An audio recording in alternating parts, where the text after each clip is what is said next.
Declare केलं आणि माझ्यासोबत अजून 4 लोकांचं नाव डिक्लेअर केलेले आहे.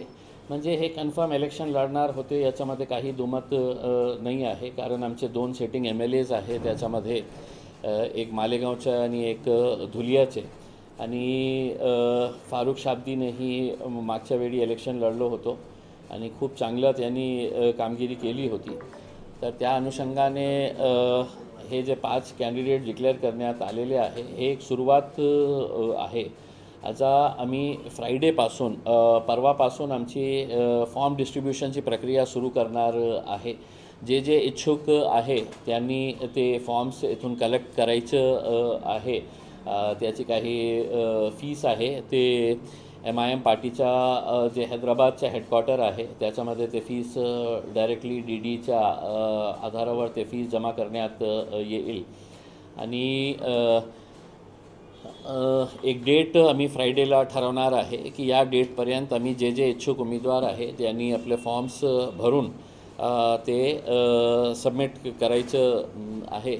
आणि ते सगळे फॉर्म्स जे आहे ते OWC साहेबांकडे पाठवण्यात येईल आणि त्याच्यानंतर ते निर्णय घेतील. फॉर्म सगळ्यांना घ्यायचा आहे. समजा माझं नाव डिक्लेअर झाला असे तरीसुद्धा ते फॉर्म मलाही घ्यावं लागणार आहे. आणि त्याच्यानंतर OWC साहेब ठरवतील की कोणाला तिकीट द्यायचं कोणाला नाही द्यायचं. 5 जागा जाहीर झालेल्या आहेत. मग तुम्ही प्रदेशाध्यक्ष आहात. आणखी किती जागा लढवणार आहात? सगळेच मतदारसंघात तुम्ही निवडणूक करता? मी जसं म्हटलेलं आहे की आम्ही जे हे प्रस्ताव दिलेला आहे महाविकास आघाडीला, त्यांची आम्ही वाट बघितलेली आहे. पुन्हा त्यांच्याशी आम्ही संपर्क साधणार आहे एका पत्राद्वारे. कारण आम्हाला असं सांगण्यात आलेलं आहे, काही नेत्यांनी सांगितलेले आहे की मीडियाच्या वतीनेच आम्हाला सांगण्यात आलेलं आहे की आम्हाला काही अलायन्स करायचं आहे. त्यांनी सांगितलेलं आहे आम्हाला काही असा फॉर्मल पत्र मिळालेला नाही आहे पार्टीच्या वतीने. तर मला असं वाटतं की हे सगळं जे आहे ना ते एक्सक्युजेस आहे, एक्सक्युजेस देणं. त्यांनी स्पष्टपणे सांगावं की आम्हाला पाहिजे MIM सोबत जाण्यात इच्छुक आहे किंवा नाही आहे. मी मीडियाच्या वतीने आपल्यापर्यंत पोचलो, तुम्हीही माझ्या मीडियाच्या वतीने तुम्ही पोचले असते की नाही बाबा तुम्ही लिहितमध्ये आम्हाला द्या, आम्ही दिलं असतं. पण आपल्याला काही जेव्हा करायचं नसतं ना तर फक्त असे एक्सक्युजेस देण्याचं हे कारण आहे. तरीसुद्धा त्यांनी जे सांगितलेले आहे की आम्हाला काही फॉर्मल असं पत्र मिळालेलं नाही आहे, तर ते फॉर्मल लेटरही आम्ही तयार करू आणि त्यांना पाठवू. आम्ही कोणताही प्रयत्न सोडणार नाही आहे. कारण आम्हालाही माहीत आहे की भारतीय जनता पार्टीला एकनाथ शिंदे आणि अजित पवार साहेबांना आपल्याला महाराष्ट्रामध्ये पराभव करायचा असेल तर आमचीही प्रामाणिक इच्छा आहे की कोणत्याही रीतीने म्हणजे काहीही एक्सक्यूज पुढे कुणाच्याही समोर असायला नको की याच्यामुळे हे झालेलं आहे, त्याच्यामुळे हे झालेलं आहे, आम्ही सीट्स लढलेलं आहे. आता आम्ही तुम्हाला प्रामाणिकपणे आमची इच्छा व्यक्त केलेली आहे की आम्हाला तुमच्यासोबत यायचं आहे. आता हे बॉल तुमच्या कोर्टामध्ये आहे की तुम्हाला काय निर्णय घ्यायचा आहे. तुम्ही एकदा स्पष्ट करून टाका, तुमचे मोठे नेते आहे की हो किंवा नाही आहे. त्याचा आता म्हणजे असं आम्ही किती वाट पाहणार तुमचं. तर आम्ही आमची प्रक्रिया सुरू करणार आहे.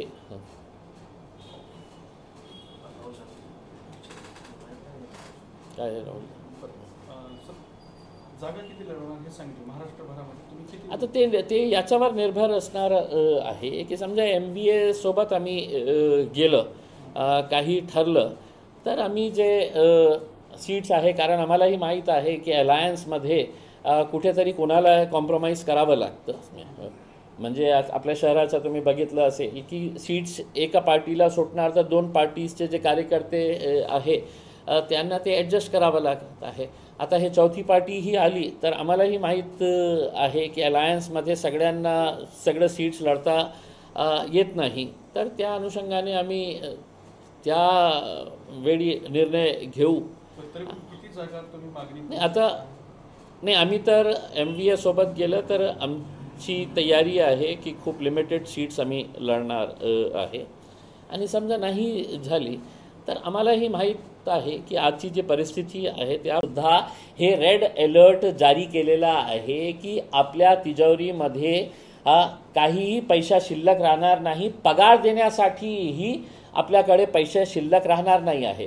पण राजनीतीचा निर्णय आहे, राजनीतीसाठी त्यांना हे सगळं करावं लागत आहे. मीही समजू शकतो की मतदानासाठी काहीतरी सौदेबाजी हे करत आहे. तर बघा आता येणाऱ्या काळामध्ये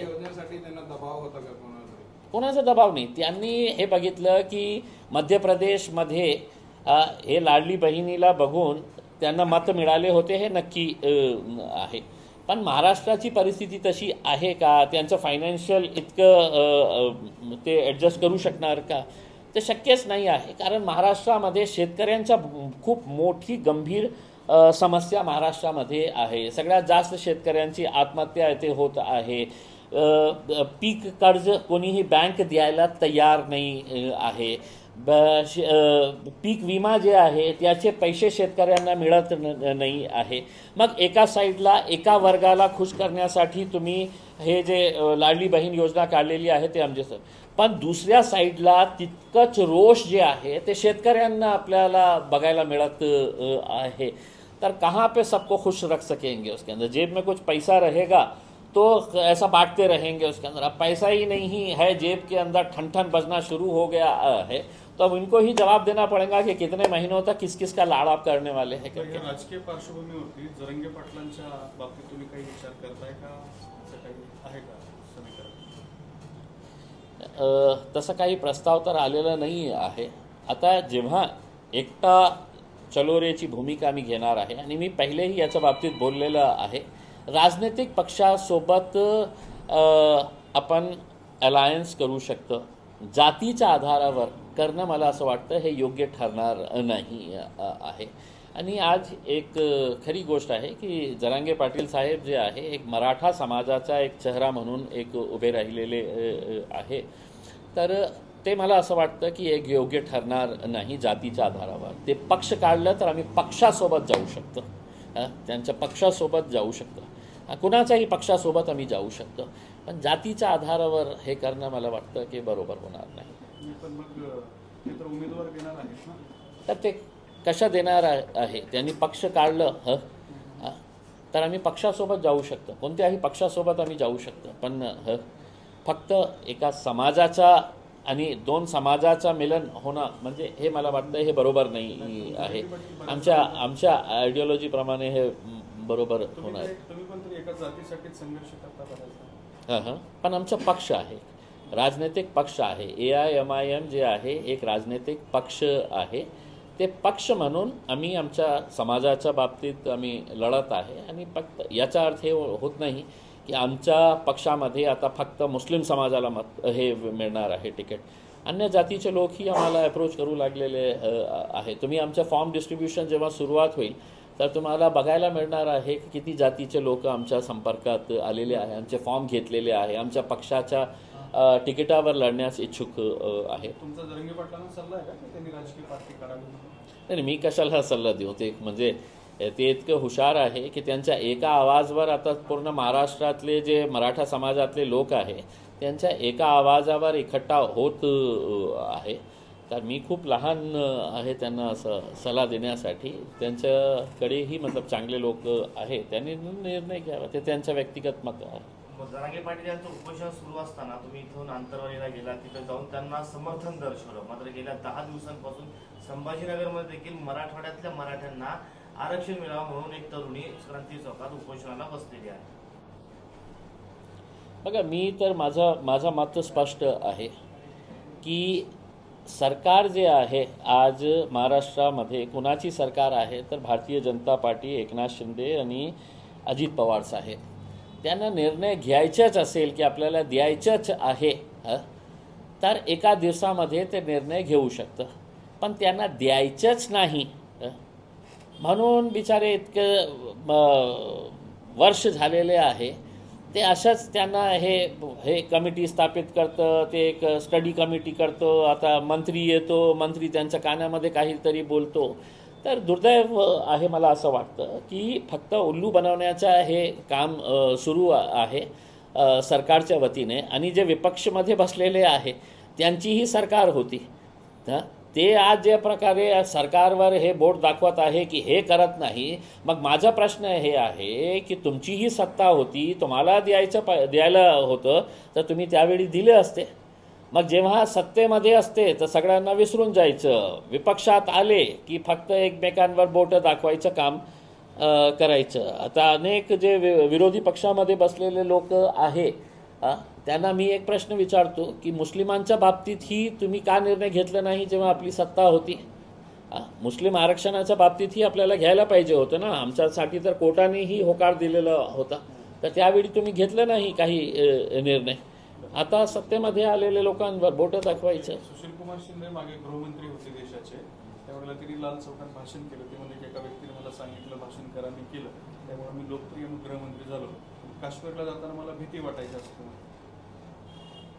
नाही, म्हणजे देशातला गृहमंत्री असणारा माणूस असं म्हणत असेल तर एक म्हणजे खूप चिंतेची बाब आहे आणि दुर्दैव म्हणावं लागेल. कारण काय आहे की ज्या टाईमला काश्मीरमध्ये आतंक होतो तर त्यावेळी आपण आपल्या लोकांना, काश्मीरी लोकांना हिंमत देण्यासाठी की मी तुमच्या पाठीशी उभे आहे, देश तुमच्या पाठीशी उभे आहे, असं वक्तव्य करायला पाहिजे होतं. हे सांगणं की म्हणजे मला भीती वाटायची तर त्यांनी आम्हाला सांगायला पाहिजे होतं की मला भीती वाटते की तुम्ही जा, इम्तियाज जलील तुम्ही जा, असद ओवैसी साहेब तुम्ही जाऊ शकता का? मी गेलं असतं, तुम्हाला भीती वाटली असती तर. मग तुम्ही गेलं तर तुम्हाला धोका नाही ना, कशाला? म्हणजे नाही, असं नाही आहे, म्हणजे हे सांगणं बरोबर नाही आहे. पुन्हा बीफ वरून एक अरे मला असं वाटतं की संजय शिरसाटने किती वेळा बीफ बिर्याणी खाल्ली असेल, आजही खात असेल. हे नाटक आमच्या समोर दाखवू नका की बीफचा आम्ही विरोध करतो, हे करतो. गपचूप किती वेळा खाल्लं असेल, त्यांचं बिल आम्ही काढलं तर त्यांच्या किचनमध्ये जाऊन बघितलं तर तेही सापडतील आपल्याला. हे काय राजनीतीसाठी काही संजय राऊतांनी काढलं, त्यांना विरोध संजय शिरसाटांनी केला. नाही, पण संजय शिरसाट नाही खात असेल का? तुम्हाला काय वाटतं की उसमें किती वेळा खाल्लं असेल कबाब वबाब उसमें, त्यांनी सगळं खाल्लं असेल. आणि बावनकुळे साहेबांचे हे म्हणजे सगळ्यांना माहीत आहे की आज बीफवर जे ट्रेनमध्ये जे घटना घडलेली आहे, हे खाणारे लोक वेगळे, सत्तेमध्ये बसलेले किंवा विपक्षातमध्ये बसलेले, हे सगळे खाणारे लोक आहे. त्याचं टार्गेट कोण होत आहे तर ते गरीब 72 वर्षाचा एक जे आपल्या मुलींसाठी काही मटण घेऊन जात होता, बीफ घेऊन जात होता, ते म्हैसचा होता, कशा होता उसके अंदर. पण अशा प्रकारचे मारणे म्हणजे खाणारे लोक हेच आहे. त्याच्यामध्ये संजय राऊतही असू शकतं, बावनकुळेही असू शकतं आणि संजय शिरसाटही असू शकतं. खाणारे हे लोकच आहे. पण भडकवण्याचं काम हे बिचारे लोकांवर, आपल्या सामान्य लोकांवर करतं. आणि हे मग युवा जे आहे ते ट्रेनमध्ये बघत नाही की कोण आहे. असे कुणाचं बिलवरून असं बीफ कटलेट होतं असं बोलणं कितपत योग्य वाटतं तुम्हाला? नाही, ते याचं उत्तर बावनकुळेने द्यावं ना, की तुम्ही आम्ही खाल्लं तर सगळं तुम्हाला दोष दिसतं. बीफ खाल्ला म्हणजे आम्ही देशद्रोही होतो आणि तुमचा मुलगा खाल्ला तर त्याच्या बाबतीत काही नाही आहे. त्यांनी बावनकुळेने तर त्यांच्या मुलगाला असं विचारायला पाहिजे होतं की कशी होती रे ते कटलेट, बीफ कटलेट, माझ्यासाठी का नाही आणलं तू? आपण सोबत बसून खाल्लं असतं ना, मी, देवेंद्र भाऊ आणि सगळे आपले मंत्री. कुठून खाल्लं होतं? आमच्यासाठी पण आण नेक्स्ट टाइम गेलं तर. आणि ते बिलवाल्याला सांग ते बीफ त्याच्या मत टाकू नका, फक्त कटलेट टाक.